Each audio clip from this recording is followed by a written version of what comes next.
contábamos, una auditoría interna a la gestión de la exalcaldesa Josefa Errázuriz habría arrojado un déficit de 5.300 millones de pesos en la municipalidad de Providencia. Por esta razón, las actuales autoridades comunales interpusieron una denuncia en Contraloría y hoy ante la Fiscalía de Alta Complejidad de Ñuñoa. Queríamos profundizar en este tema y para eso vamos a tomar contacto a esta hora con la alcaldesa de Providencia, Evelyn Matei. Alcaldesa, ¿cómo está? Buenas tardes. Hola, ¿cómo estás, Matilde? Muy bien, alcaldesa, lo que queríamos preguntarle es finalmente por cuánto es el monto de la denuncia y si tiene personas concretas a quienes va dirigida. Sí, va dirigida en contra de Eliseo Martínez, que era la persona que estaba a cargo de la corporación, y en contra también del señor Mariano Rosenzweig, que era el que estaba a cargo de educación.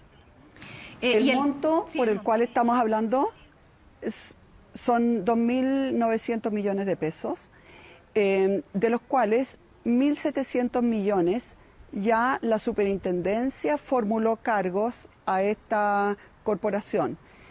Resulta, Matilde, que el Ministerio de Educación traspasa fondos por la ley CEP, que es básicamente para mejorar la calidad de la educación que están recibiendo niños en situación de vulnerabilidad. Y también hay otro fondo que se llama FAEP, que es un fondo básicamente que pretende reforzar la educación pública. Estas platas solamente se pueden utilizar en determinadas acciones que vayan en beneficio efectivamente de la educación pública y también de los niños más vulnerables. Sin embargo, estos dineros se tienen después que rendir. Uno tiene que decir: estas facturas demuestran que yo gasté en eso, tú tienes que tener fotos, tienes que tener una descripción de los hechos que realizaste, etc. Y lo que no has gastado lo tienes que tener en cuenta corriente. Lo que ha señalado la Superintendencia de Educación es que de las platas del año 2015 hay 1.700 millones de pesos que no están rendidos y tampoco están en las cuentas corrientes. Eso no lo decimos nosotros. Lo dice la Superintendencia de Educación.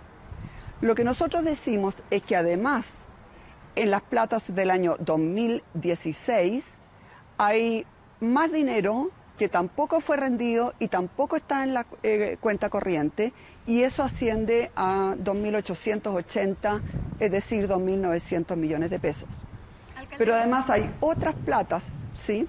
Sí, lo que pasa es que ahora, durante la tarde, Revolución Democrática ha sacado un comunicado que ha distribuido a los medios en el que dice que efectivamente, prácticamente dice la mitad de los 2.800 millones de este supuesto déficit que acusa Evelyn Matei corresponde a programas en curso y cuya ejecución corresponde a la actual administración, a usted, o sea que son platas que todavía no se han gastado.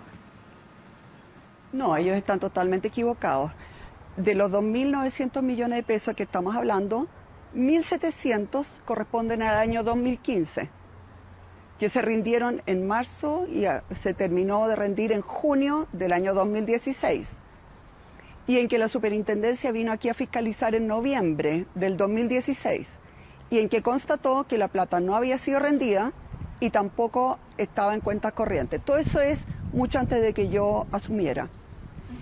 El resto de los dineros, sí, los 2.700, los 2.900, perdón, corresponden al año 2016. También yo asumí recién el 6 de diciembre del 2016, por lo tanto, obviamente que no he tenido nada que ver ahí. Y lo grave acá es que son dineros para mejorar la educación pública y también para mejorar la calidad de la educación que reciben los niños más vulnerables y que no han sido rendidos ni están en la cuenta corriente. Alcaldesa, los dineros que se destinan para un determinado ítem, que en este caso es educación, ¿tienen la prohibición de ser gastados en otros ítems, aunque sea dentro de la misma municipalidad? Sí, absolutamente. Por ejemplo, la ley CEP no solamente señala de que se puede gastar solamente en determinados ítems, sino que además incluso ordena que tienen que estar en una cuenta corriente, el dinero tiene que estar en una cuenta corriente separada, que no puede mezclarse con las cuentas corrientes restantes de educación y de salud. Así que efectivamente sí hay normas muy estrictas que no se cumplieron. La plata entraba por la ley CEP Y al día siguiente ya estaba en la ley, en la cuenta corriente normal. Alcaldesa, ¿usted tiene alguna hipótesis o dentro de la municipalidad de en qué habrían sido gastados estos recursos que no están según las cuentas que sacan ustedes? A mí no me corresponde hacer hipótesis, solamente queremos señalar que yo como funcionaria pública estoy obligada por ley a que cuando veo que hay hechos que podrían revestir el carácter de delito, tengo la obligación de hacer la denuncia correspondiente a los tribunales, que es lo que hemos hecho hoy día. ¿Responsabiliza a la exalcaldesa Josefa Errázuriz de esto? No, fíjate, nunca lo he hecho. Yo realmente creo que ella nunca fue informada de estos déficits. Cuando yo me junté con ella, ella primero nos dijo que siempre se había hablado de que el déficit era 700 millones, pero que en realidad era 1.300. Y yo la sentí totalmente sincera y convencida en lo que me estaba diciendo. Yo no creo que ella haya sabido. Entonces, específicamente, esta denuncia va contra estas dos personas que usted mencionó al principio, que uno pertenece a Revolución Democrática. Así es, va en contra de ellas, de esas dos personas. Y como les digo, acá el que tiene que mirar qué se hizo con los dineros, etcétera, es la Contraloría, que tendrá que ver las responsabilidades administrativas de existirlas, y también la Fiscalía, que tendrá que ver si que hay algún tipo de responsabilidad ya de otro tipo.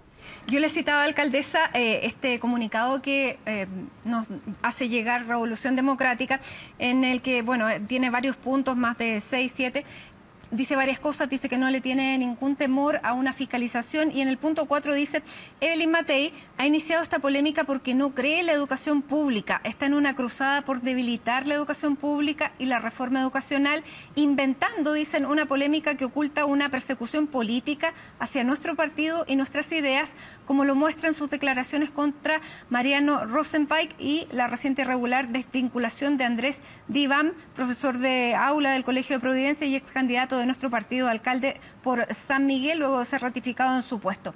¿Cómo responde usted a eso? A ver, en primer lugar, ustedes podrán mirar las actas y los diarios de la época, cuando el entonces presidente Lagos señaló que él no quería que bajara el IVA, sino que mantenerlo arriba, y que todo ese dinero iba a ir a la educación pública. Fui de las primeras en salir a decir que me parecía estupendo. Que todo el dinero que destinemos a la educación y a la educación pública y a la educación de los niños más vulnerables es esencial para poder ir reduciendo las brechas de inequidad que hay en Chile. Así que nada más lejos de lo que puede estar diciendo. Por lo demás, no hay nunca, jamás que yo me haya opuesto a algún tipo, ¿no es cierto?, de impuesto o algo así cuando ese dinero iba a la educación. En segundo lugar, yo quiero señalar que cuando ellos se hicieron cargo acá en Providencia, la calidad de la educación pública bajó. Porque si ustedes me dijeran que todo este dinero, primero, aumentó de 3.500 millones anuales a 8.600 millones el dinero que la municipalidad le pasa a la corporación. O sea, más del doble aumentó en 4 años. Y aún así, los resultados bajaron. Los resultados de la PSU bajaron, los resultados del CIMSE bajaron, y en el fondo lo que está sucediendo es que la educación en Providencia hoy es peor que hace 4 años atrás. Ellos en ese punto lo atribuyen a todas las paralizaciones que hubo en los colegios emblemáticos, que eso hizo caer los resultados tanto en la PSU como en el CIMSE. ¿Usted lo atribuye a esto otro? No. Acá hay colegios básicos que perdieron la excelencia académica. Esos no estuvieron en paro, no estuvieron en movilizaciones. No. Giorgio Jackson, con ese tipo de tonteras. Giorgio Jackson, que es diputado del Partido Revolución Democrática, dice que estos dineros fueron gastados para aumentar las horas lectivas, para pagarle mejor a los profesores que estaban en estos colegios, para tener talleres que ahora parece que no van a tener. Y él dice que en todo caso él no va a blindar a nadie. ¿Qué le parece? Me parece muy bien que no blinda a nadie. Yo creo que es prudente que ellos no blinden a nadie porque efectivamente aquí las platas no están. Así que me parece muy bien que sea prudente en esa materia. Respecto del señor Divan, no es que nosotros lo hayamos sacado. su contrato se vencía ahora y no lo hemos renovado. Y no lo hemos renovado porque hemos puesto de vuelta a una profesora que siempre estuvo en ese cargo, una profesora al igual que él de educación física. Alcaldesa, y que tampoco es de derecha. ¿Y qué pasa con esos recursos que la municipalidad no tiene? ¿Cómo van a funcionar en el plano de educación este año? Bueno, ya el año pasado, en diciembre, apenas asumimos, tuvimos que traspasar 1.000 millones de pesos que no estaban presupuestados desde la municipalidad a la corporación para poder pagar los sueldos.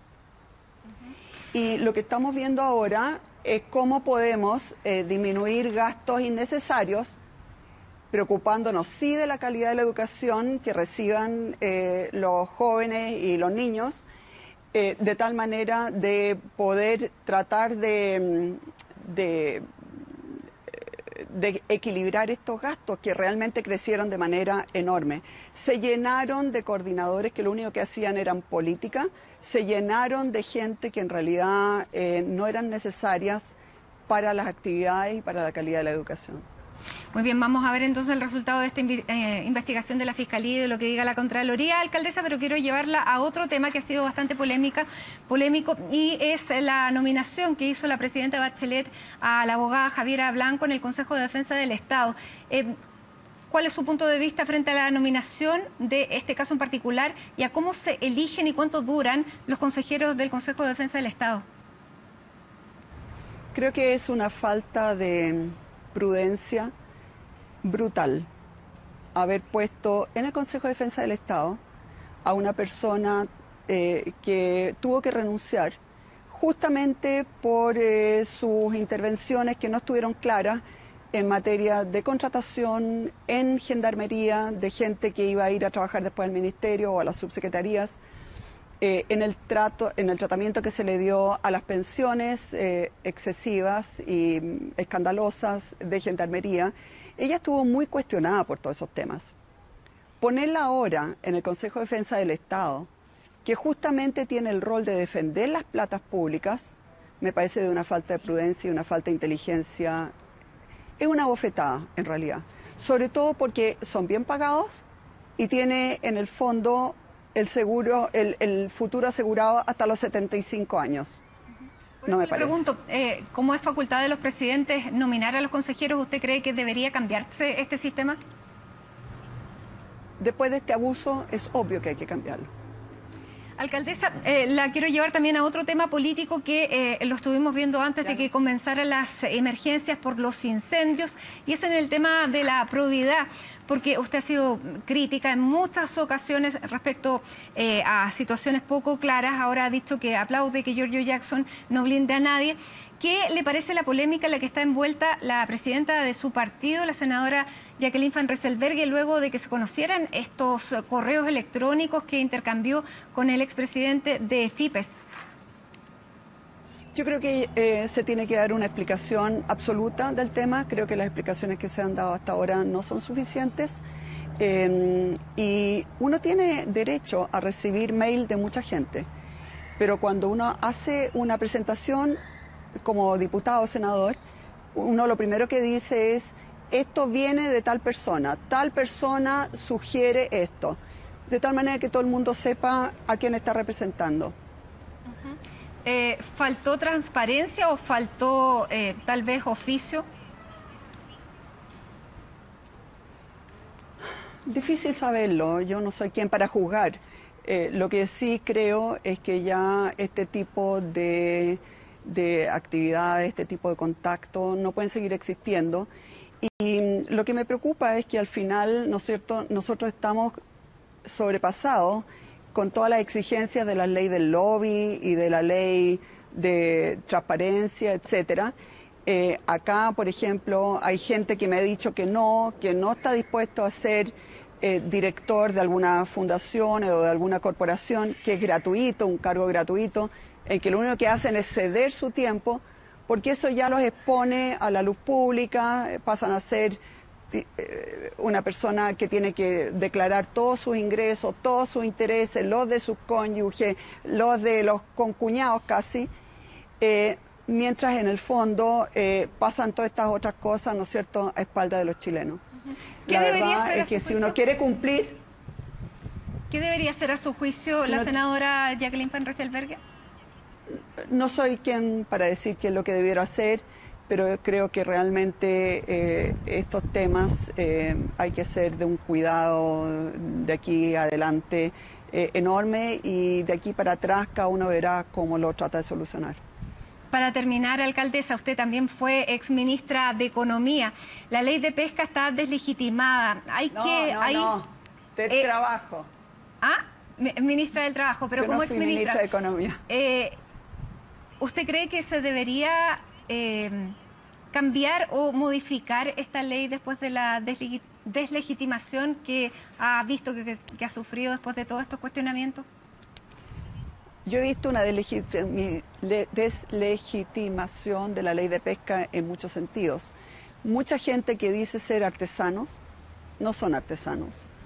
Mucha gente que tiene permiso como artesanos tienen lanchas con un equipamiento increíble y le están comiendo las cuotas a los pequeños artesanos. La verdad es que ha habido mucho abuso por muchos lados. Alcaldesa, pero muchísimas gracias. ¿Sabes qué? No creo que una nueva ley cambie todo esto, porque también hace falta mucha fiscalización. Muy bien, alcaldesa. Muchas gracias por este tiempo con nosotros, con CNN Chile. Que esté bien. Buenas tardes. Buenas tardes.